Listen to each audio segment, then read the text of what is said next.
Why do we accept lower and lower standard of living in North America? Canadian here. 20-30 years ago, it wasn't uncommon for the average family to have 2 cars. Family car and sports, muscle car. A 2,500 SQFT or larger single-family house. A cabin near the lakes. Boats. Quads. Annual vacations. And retiring at 65 with a fantastic government plus job pension in Florida. I'm not talking about people with multiple degrees who work 12 hours a day, 6 days a week. I'm talking about regular blue-collar working-class folks. Now millennials and Gen Z think that that lifestyle is for only upper middle class or even rich people. People are happy to be paying $2,000 for a one-bedroom 700 SQFT apartment here. Because now new rentals go for $3,000. People are getting used to driving tiny cars or taking the bus. People are fine with staycations. People expect to work until their 80s. Most young people have given up on ever owning a real house. Forget about a cabin. What has North America become?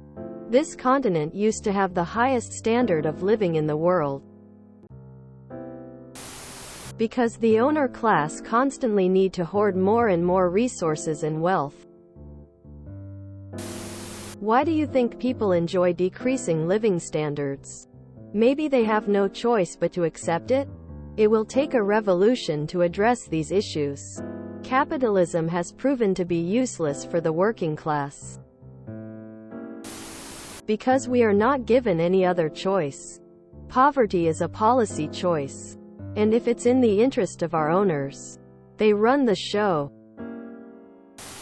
We don't accept a lower standard of living. But we lack unity and knowledge of who the true enemy is. So we are unable to change it.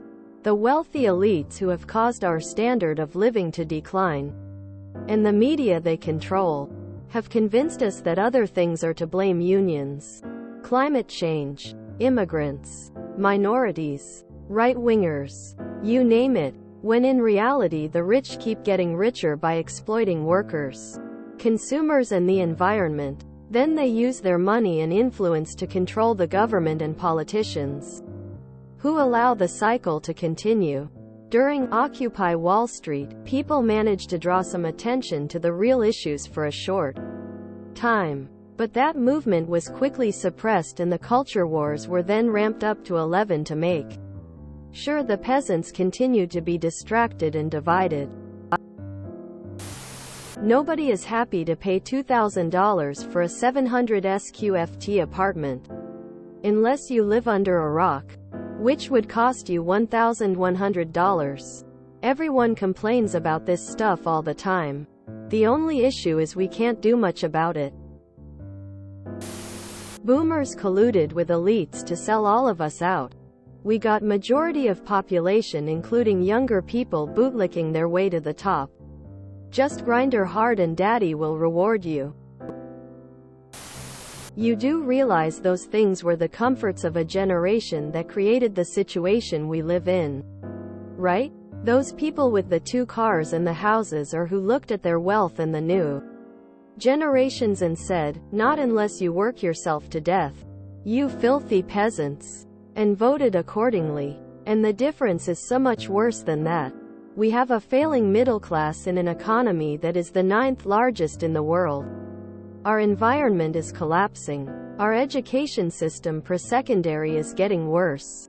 Our education system post-secondary is unaffordable. Our healthcare system has almost collapsed. And society is swinging further and further right. And somehow when you talk to most people they still say, Canada is the land of dreams. Yay. I have definitely had some nightmares that came pretty darn close. I cannot stand this country anymore. It sucks the soul out of you. Every day I wake up I wish I were able to move somewhere else. We've followed in the footsteps of our big brother the US of A. But worse because we also pretend we are the sweet, innocent angel child. Cue the defenders of freedom and democracy. Not to dispute the point that life is becoming more expensive, but the type of lifestyle you're describing, at least in the context of the UK, is definitely upper class and would have been considered so even 20-30 years ago also.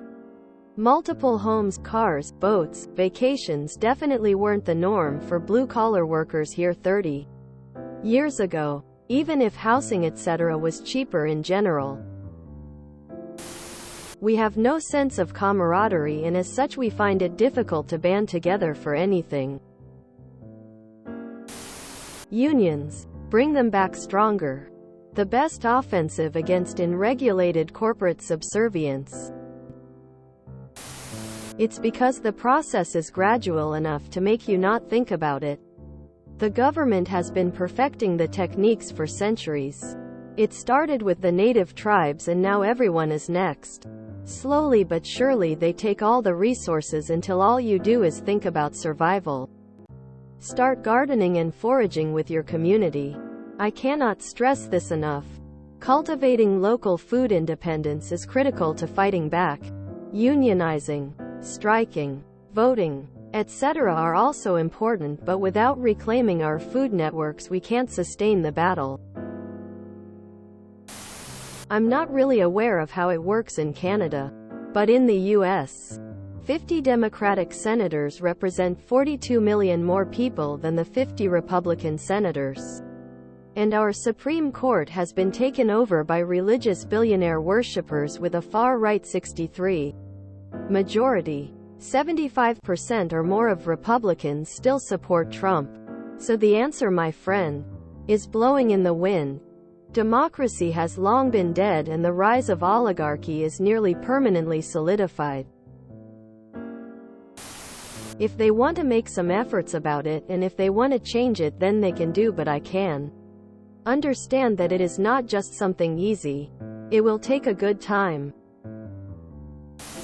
For me this was a sobering realization. Did our parents' parents have to share their living accommodation with several people they didn't? No, nobody did this. This is absolutely unheard of. But if I look up my local rental website, most of the local rentals are people renting a big apartment looking for someone to fill the second or third bedroom. We are all frogs in the pot and the governments have been slowly turning up the heat, tragedy after tragedy, and we've almost reached the boiling point. Do we jump out and escape our doom? Or do we relax in the hot water until we're all boiled alive? I hope people will change their way of life in coming days because this is just going down and down. And we all just need to stop doing that. This is just not the way. Because capitalism has slowly siphoned money away from us. It's in recent decades that they've grown impatient and accelerated the grift. Simply put, the increase in value of the country over the last 50 years has been 100% hoarded by the wealthy, with every gain, every advancement and every new benefit given, and I do mean given, to the wealthy at the expense of everyone else.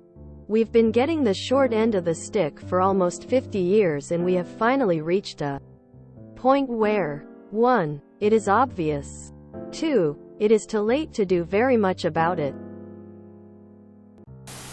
Murder is bad, MK. If you murder the rich people who step on you since birth, that's bad, MK. Since trickle-down economics started in the 80s, the standard of living for the middle and lower classes has been steadily decreasing. If you enjoyed this video, please check out our playlists full of similar content. Epic Eracast is like doom scrolling for your ears. Please like, share, and subscribe.